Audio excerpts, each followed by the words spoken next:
ये विद्यार्थियों, यथार्थ हिंदी क्लास में आपका स्वागत है। आज हम शांत रस को पढ़ेंगे। तो शांत रस का लक्षण या परिभाषा है, जब तत्व ज्ञान की प्राप्ति हो जाने पर चित्त में वैराग्य भाव उत्पन्न हो जाता है। चित्त अर्थात हृदय में या मन में जो वैराग्य का भाव उत्पन्न हो जाता है। वैराग्य क्या है? वैराग्य एक प्रकार से संसार के प्रति जो माया मोह है वह समाप्त हो जाना वैराग्य कहलाता है। वैराग्य के बारे में तो आगे कहा है, जहाँ ना दुख है, ना सुख है, ना द्वेष है, ना राग अर्थात ना कोई प्रेम, ना कोई इच्छा। ऐसी मना स्थिति में उत्पन्न रस को शांत रस कहते हैं। वैराग्य एक प्रकार से क्या है? संसार के प्रति उदासीनता है।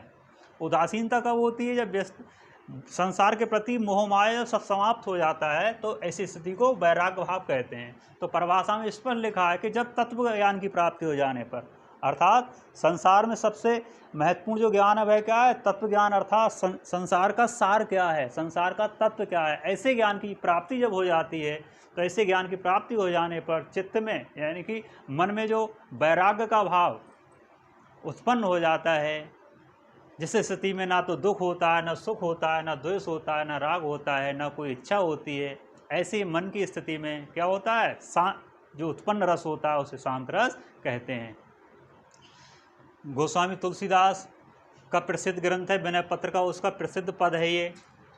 गोस्वामी तुलसीदास भगवान राम के समक्ष विनती करते हुए कह रहे हैं, अब लो नसानी अब ना नसे हो, राम कृपा भव ने सासरानी, जागे फिर ना डसे हो।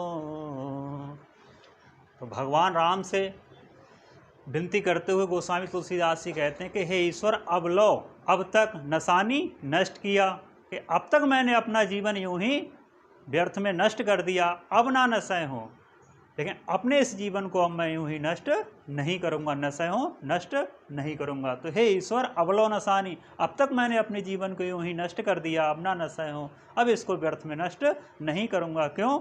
राम कृपा कि अब तो राम कृपा, भगवान राम की कृपा से भव संसार रूपी निशा रात्रि श्रानी शांत हो गई। भगवान राम की कृपा से जो संसार रूपी बल्कि सांसारिकता रूपी जो रात्रि थी वह श्रानी शांत हो गई।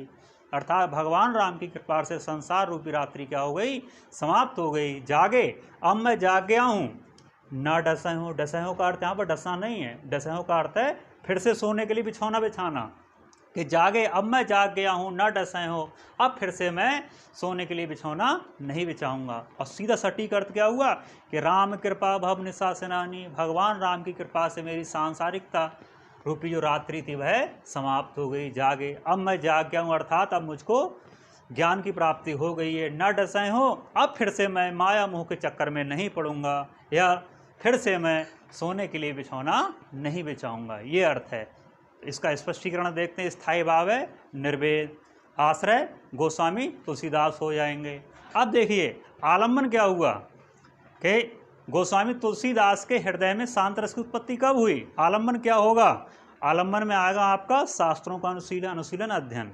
गोस्वामी तुलसीदास ने शास्त्रों का अध्ययन किया, ऋषि मुनियों के साथ सत्संग किया, राम की कृपा, जब भगवान राम की कृपा हुई, ये क्या हो गए? आलम्बन। अब इनमें ऐसा क्या था? शास्त्रों का अध्ययन करने से क्या हुआ? सत्संग में ऐसा क्या था? राम कृपा में ऐसा क्या, जिससे सीधे सीधे उद्दीप्त हुए? तो क्या हुआ? उद्दीपन में क्या आएगा? संसार और शरीर की नश्वरता का ज्ञान। ये है तत्व ज्ञान, संसार और शरीर की नश्वरता का ज्ञान। कि शास्त्रों का अध्ययन करने से, सत्संग में जाने से, भगवान राम की कृपा होने से उद्दीपन सीधे सीधे कौन से भाव उद्दीप्त हुए? तो संसार और शरीर की नश्वरता का ज्ञान। गोस्वामी तुलसीदास को संसार और शरीर की नश्वरता का ज्ञान हो गया। तो इससे क्या हुआ? गोस्वामी तुलसीदास ने कौन सी प्रतिक्रियाएं की, उनमें कौन सा परिवर्तन आया? सांसारिकता समाप्त होना, संसार के प्रति जो सांसारिकता थी अर्थात माया मोह था वह समाप्त हो गया। और क्या हुआ? राम के चरणों में भक्ति, भगवान राम के चरणों में उनकी भक्ति और बढ़ गई। संचारी भाव क्या हो जाएंगे? हर्ष, स्मृति, धृति, वितर्क, ये हो जाएंगे संचारी भाव। अब इसकी जो दूसरी पंक्ति, राम कृपा भव निशा सरानी, जागे फिर ना डसे हो, इसमें रूपक अलंकार भी आता है और मुख्य रूप से इन दो पंक्तियों में शांत रस हैं।